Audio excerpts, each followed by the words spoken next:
Welcome to the Outer Circle, Inner Stillness, conversations and reflections on spirituality, sobriety, and a very present way of life, a very present, connected way of life.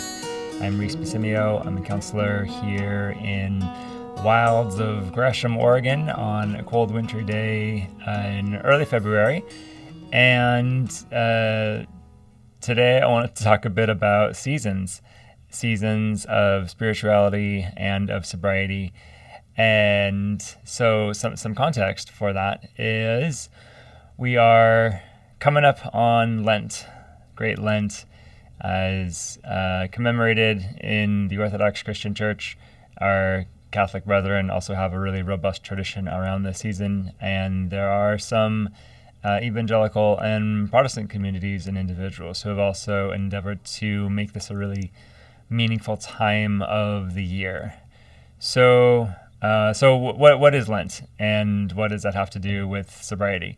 Well, so Great Lent, it's a fasting season. It's a period of 40 days plus Holy Week, so closer to 50 days.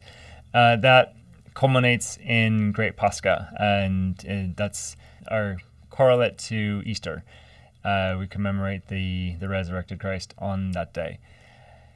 And so a fasting season for us entails essentially being pretty strict vegan for a bit over a month. So no meat or animal products, no wine, no oil. For some families, like for mine, my family was already pretty strict vegan for many years, and so abstaining from these foods isn't super challenging on its own, and so we look for other ways to mark the season in addition to that. So, for example, abstaining from media, from shows, or from, for me, pastry. I'll step away from that. Chocolate or something like that. I'm not quite ready to take the plunge into abstaining from caffeine. I think I might make myself into a bit of a monster. But this year I'm considering stepping away from music, listening to music. My Spotify is almost always running, and as I've been talking around, entering into the silence and savoring the quiet and allowing myself to encounter what could be encountered in the quiet, it's occurred to me, maybe going without tunes might be spiritually profitable, or at least it would evoke some very interesting things. So that's sort of a thing. And of course, a lot of what I'm talking about is unique to my personal experience, my family's experience. It's not at all a mandate of the church to not listen to Spotify during Lent. That's purely my own invention. In addition to the fast, there in Great Lent, there's also added work with the church. So the Matin service in the morning gets longer because there's more to sing, more to pray. We use the liturgy of St. Basil instead of the liturgy of St. John Chrysostom, which is a longer liturgy on Sundays. And there's extra services throughout the week, the pre-sanctified liturgies, Wednesday and Friday night. And there's this whole collective communal tone of we're laboring. We're going without foods we would normally eat. We're going to services we wouldn't normally go to. We're making more prostrations. We're repenting a lot more. We're considering our shortcomings and working to repair relationships with a great deal more intentionality. And all of that, just, it's a greater spiritual labor. And it's tiring. We're just out at church all of the time, and once we get into Holy Week, we're basically at church every morning, every night until late night, and then Pascha is just a party because of the all-night vigil. So there's a lot. There's a lot that's going on, and typically, I know for me and for many of the Orthodox people I talk to, when we go through Lent, it's a welcome thing. Even though it's difficult, even though it's challenging, it's like a restart to the year of we're in this together. We're connected to the community. We're connected to our faith, connected to our tradition, connected to the reasons why we would do these labors. And there's an excitement. There's a clarity that comes with abstinence, with asceticism in particular, when one labors to go without a certain food or a certain drink or a certain typical pleasure, there's a clarity that comes from that. There's a sense of like, I am becoming a robust sort of person because I'm going through this labor, this rigor, and I'm finding myself able to do it and still thrive in it. And then the feast at the end of it is all that more meaningful. I mean, personally, I'm like, bacon, whatever. But the sense of, like, I fasted, I labored, or say I do go without, bread products for, 40 days to then like, bite into like a sandwich or a sweet roll or like a really tasty muffin or something. It's sweeter for having gone without. And that's, that tends to be the tone. We kind of mark our year by these great feasts, and Great Lent and Great and Holy Pascha certainly is the Feast of Feasts. And yeah, the centerpiece of our year, the highlight of our timeline, and all things are either leading up to it or coming out of it. And so there's this yearly cycle we go through of, life out in the world, coming back into the feast day, the fasting and the feasting, and there's a centering that comes from that. So Lent happens on a yearly scale, and granted, there's other feasts also. Nativity fast and Nativity feast is there, and there's several other major feast days throughout the year.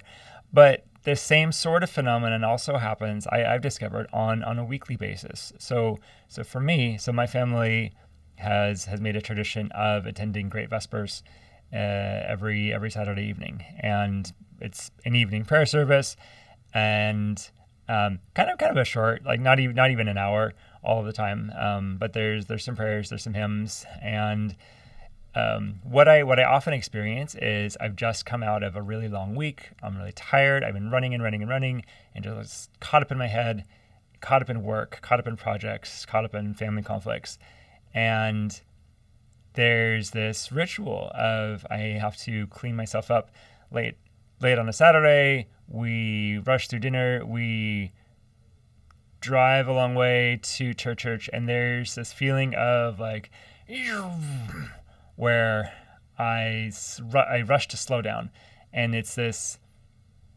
It feels jarring, honestly, to step out of my normal life into the church, and to step into this mode. But I'm aided in this case by the ritual of, come in, venerate the icons, light a candle, cross ourselves. There's a very familiar cadence to what the service is, and there's the incense, and all of those cues together serve to kind of like usher me into the space. Part of why ritual is so powerful is it gives your system cues for how to make transitions from one mode into another. And what I often experience is this huge sense of relief once I get past that initial jarring of, okay, I'm back where I need to be. I'm back at my center. I'm back in reality. And that reality, being the church, and within Orthodoxy would believe that this is the kingdom of heaven on earth. And but on a very pragmatic level, it's stepping into the calm, stepping into a very sacred, very calm, peaceful place. And there's something about coming into that peaceful place that is coming home, coming back to what the true reality is. What I also notice even more so is there's even a daily version of this that can happen if I'm on top of things and if I'm operating at an ideal capacity, and I'm not all of the time by any means. But daily prayers, I think this is part of what the daily prayers are or could be, or daily meditation or daily reflections, whatever your tradition is or whatever tools you use, that moment in the day, whether it's first thing in the morning or last thing at night, when we pause, when we breathe, when we say the prayers, say the holy words, say the things that are meaningful that we need to, when we remember the things that we need to remember, when we commemorate or think well or pray for the people that are most dear to us. There's a centering in that moment as well, and a coming back to here's what the reality is. The reality being the inner stillness, that being the real me, that being the real world. So there's something like Lent on a grand scale. I spend the year just like caught up in life, and I may fall into some bad habits. I may get overindulgent with things. I might act out. I might slip up. I might get into fights. My life might feel really, really chaotic, but it resets when it come into here's this communal labor with the church. On a weekly basis, I'm just like in my head. I'm in my stress all the time, and then I'm kind of jarred out of that by this ritual coming home, and on a daily basis too. My routine has been more morning prayers. I wake up and it's uncomfortable to wake up, especially right now because it's cold and it's dark and I really just want to sleep. And I got to bed late, but once I get up and going and I can step into the calm of the morning, there's a coming back to reality. And another variation of this, I talked about this a little bit in this little short video I did a while ago on my first trip to St. Herman's Monastery in Platina. The pilgrimage is a whole different sort of thing. I think it should happen on a regular rhythm for those who are able to make regular pilgrimages. Not necessarily frequent, but kind of regular. Once a year, you go to this or that monastery. Maybe twice a year, 2 or 3 times if you're in reasonable driving distance, or you can do it. But there's something about that too, where it's the stepping out of your normal rhythm into the hyper reality. Again, the hyper reality being the spiritual reality, the inner reality, the things that transcend our normal days. And there's something really, really valuable about accessing that. And often it takes pilgrimage, it takes labor, it takes ritual. It's not at all a spontaneous, I just felt like it sort of thing. Those transcendent peak experience feelings can certainly come out of it, but there's a lot of preparation that goes into it.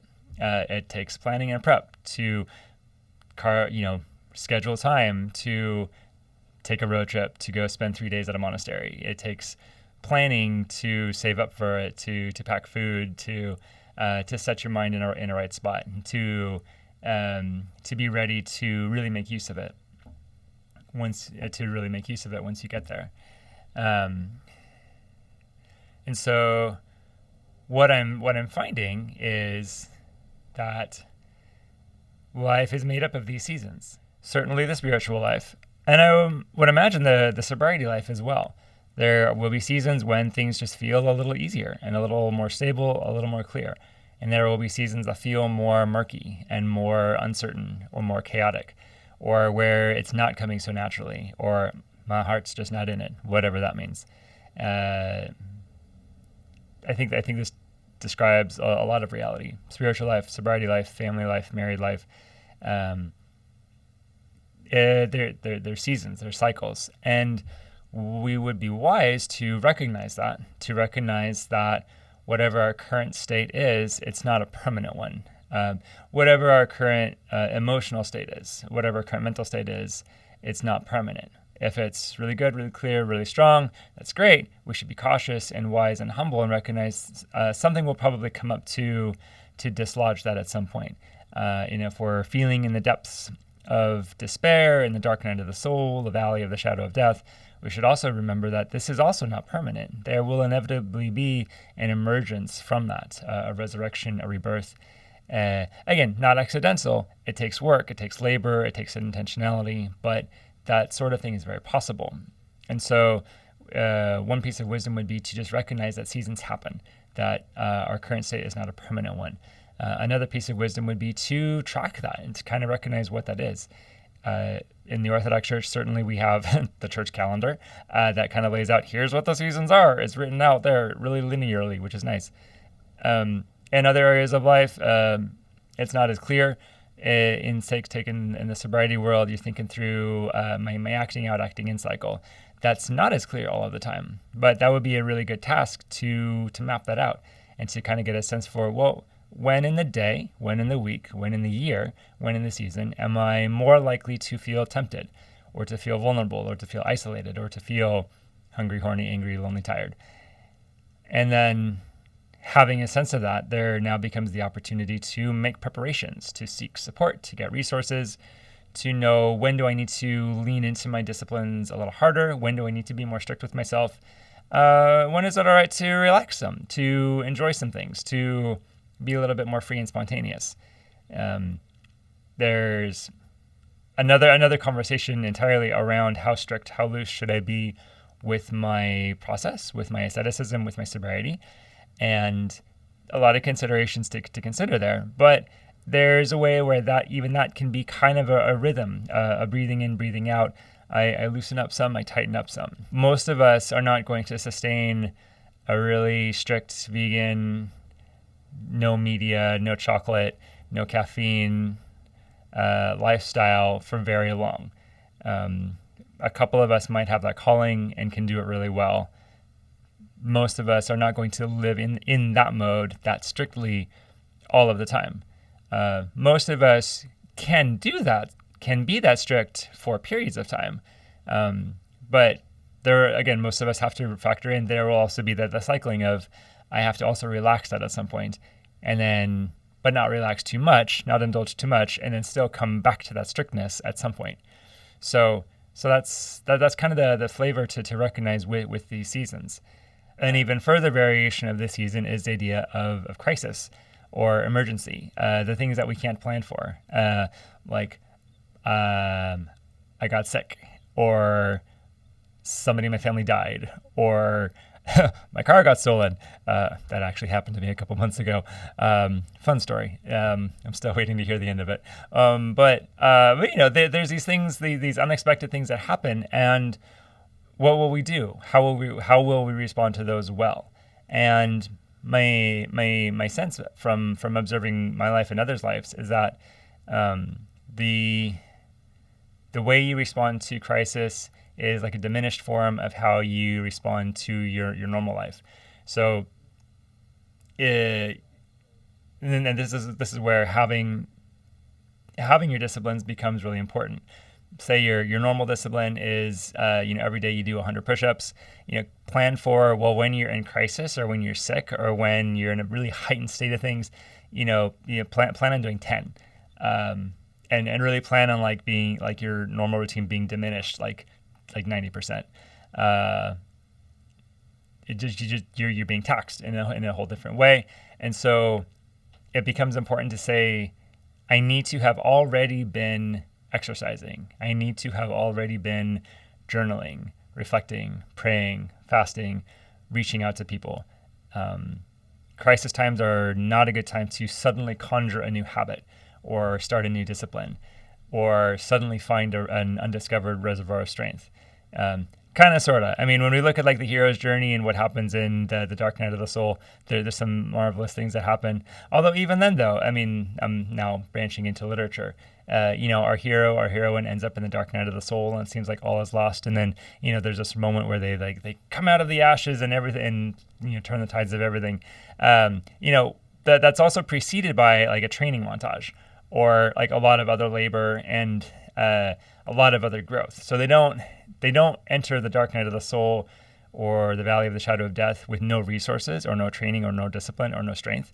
It's more like they have been training already, and they enter this crisis period, and it accentuates and highlights the strength that has already been brewing and is now just needing another push to come out. So for a lot of us, that's what our crises could be. Whether it's I get unexpectedly sick, or I get unexpectedly laid off, or I just have an unexpectedly busy day, stressful day, I had finals week, I find out my partner's cheating on me or whatever. Those are unexpected and very difficult. They can be devastating if we're not ready for them, if we haven't been preparing, if we haven't been conditioning ourselves, if we haven't been mindful of our own rhythms. Those seasons could also become the kiln, so to speak, the bearing of the seed that is now being broken and able to come out and become alive. Insert metaphor of choice.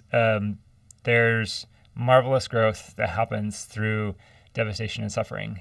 And I would say more so for the people who have kind of been cultivating that already. So So again, the idea or the practical application from this would be that if you're in a period of more strength, more stability, more clarity, now is the time to build resources. Now is the time to build disciplines. Now is the time to start your habits. Now is the time to recognize, like as of the day that I'm recording this is early in February. We just had Zacchaeus Sunday. In a couple weeks, Great Lent will actually start. And this year, I'm finally on top of it just a little bit, and I'm thinking ahead to be like, oh yeah, Lent is coming. I should get ready, and I should prepare myself. And so, not be watching TV every night, not be drinking a whole bunch, not be overeating as much, but in a sense, to kind of start doing some warm up ascetics, some warm up ascetic labors, to ready myself for here's this longer struggle, and there's that sort of preparation we can do. So that would be my encouragement to you all who might be following this conversation is recognizing what are the heightened scenarios coming up for you, be it a fasting season of the church, or here's a busy season at work, or here's finals week at school, or here's like we're about to have a baby or something and everything's going to change, or we're about to move and everything's going to be different. Recognizing, hey, those things are coming, and start preparing now. Start your reflections now. Start journaling, start meditating, start tuning into your inner life now, and make that to be a normal thing, so that when everything else is not normal, the normal you can retreat to is the inner normal of calm and peace. When it is when the most normal and familiar thing for you is to retreat inward, to say the Jesus prayer, to reflect, to breathe, to find the inner stillness, that's a good thing, and that sort of thing can carry you through all of the different seasons of life and all of the different crises you might run into. So I think that would be a wise thing. And so that would be the practical application of all of this, considering what are the seasons of life, the seasons of sobriety. And for my part, I'm aspiring to reflect more on this here on the channel, on the inner life and developing these seasonal practices and daily practices. I know for me, it's going to be a super, super busy time of Lent's happening, and we're moving offices, and I don't know, just like on my personal life, there's going to be a lot going on. So I know as I'm saying this, it sounds nice coming out of my mouth right now. I'm going to be challenged in this very much over the next 8 weeks or so. So pray for me, and I will hopefully have some really great stories to bring you out of all of this. I appreciate you listening or watching and being part of the conversation. If this sort of conversation reflection is helpful for you, then please join the community. Go to patreon.com/outercircle, become a patron, support this work with some dollars. That will allow me more time to do more work. Please also like and rate and review the show on Apple Podcasts, on Spotify, on YouTube. You can follow me at Instagram at newpatterncounseling.com. This show is made possible partly by the support of Furcrest Behavioral Health in Vancouver, Washington, and is an outgrowth of New Pattern Counseling. We are a new counseling clinic here in Gresham, Oregon. We are accepting new clients. And thank you very much again for being with us, and we will see you next time.